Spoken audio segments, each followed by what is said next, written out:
Video, I'm going to teach you how to manage firm notifications in QuickBooks Accountant using the current desktop interface. By the end, you'll know exactly how to set up automated notifications with workflows so your team stays informed and nothing slips through the cracks. Start by signing into your QuickBooks Accountant account. Once you're in, look to the top menu and click the Settings gear icon. This is your control center for firm-level tools. In the menu that opens, find the Tools section and select Manage Workflows. Workflows are the rules that tell QuickBooks when to alert you or take an automatic action based on activity in your books. On the Workflows page, click Select Record for Workflow and choose the record type you want to monitor. For most firms, Invoice is a great place to start because it's central to billing and cash flow, but you can pick whatever record type aligns with the process you're improving. Next, under Define Action that you'd like QuickBooks to do, choose the outcome you want. Reminder is best when you need timely nudges before due dates or tasks.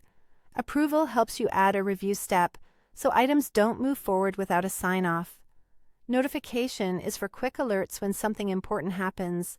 Send lets QuickBooks automatically deliver something, like a document or message, at the right moment.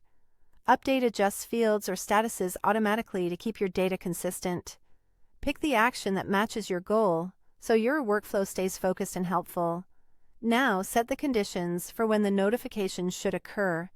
Conditions are your if this then that. For example, you might trigger a notice when an invoice is overdue, when the amount exceeds a certain threshold, or when a status changes from draft to sent.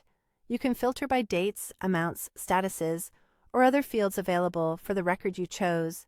Think about timing and relevance. Trigger early for proactive reminders or on status changes for real-time visibility. Keep conditions specific so you reduce noise and only get alerts that drive action. When everything looks right, click Save to activate the workflow. Save turns your rule on, and QuickBooks will start monitoring your selected record type against the conditions you defined. If you ever need to fine-tune the action or conditions, you can return to Manage Workflows and make adjustments without rebuilding from scratch. That's it. You've set up firm notifications in QuickBooks Accountant using workflows. If this video helped, please like, subscribe, and share. Thanks for watching.